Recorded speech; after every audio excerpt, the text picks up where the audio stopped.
Testing, testing. I believe that is audio. Let's try that one again.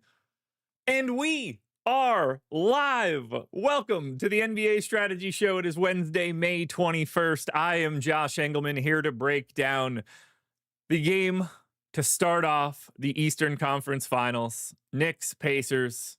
Here we are. I'll say the same stuff. You didn't hear the first joke. We definitely didn't expect this one. But here we are. Here we are. Yesterday went about as on brand as it could have for me. I think I got that game perfectly correct. I finished with the second best lineup in the Minimax. Thought I was going to get the dub. The difference was flip-flopping Julius Randle and Jalen Williams in the captain spot. But just to pull it up. Whoopsie daisy. That's not what I wanted to do. All right, we'll open that up. You guys, just to show you guys the lineup.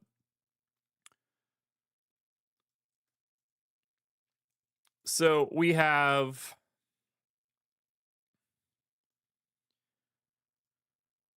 this lineup at the top with Jalen Williams at captain, Shea, Randall, Chet, Wallace, Joe. 10 dupes. I'm right here. Bang.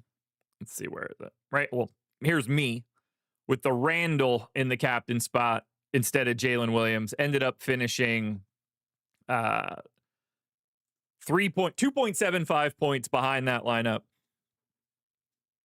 It's an interesting dynamic too, because you see very similar in pre-lock projection. My lineup takes the edge by about a half point. You did give up a little bit of ownership, and that was enough to be slightly more unique. $300 more on the table or off the table. And we got the chop. But yeah, I ended up finishing 20, technically speaking, 12th. Chopping with some friends. See a couple Stokastic guys in there as well.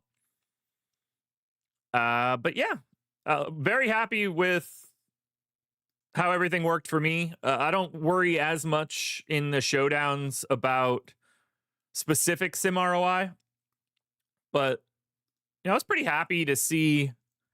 I think I had 3 in the top 1%, which I mean, that's a win every single day. Let me double check that though.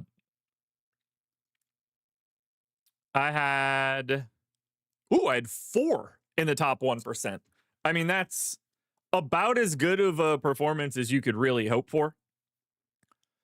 You're just hoping to get as many bullets in there as you can. But look, that did not go well for Minnesota.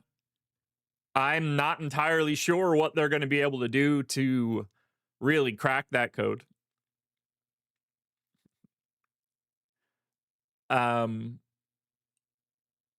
It's going to be tough. I think Minnesota is going to need more of Rudy Gobert moving forward. I don't know if that's the direction they want to go. I mean, some of the biggest issues were the fact that OKC's defense is just absolute death.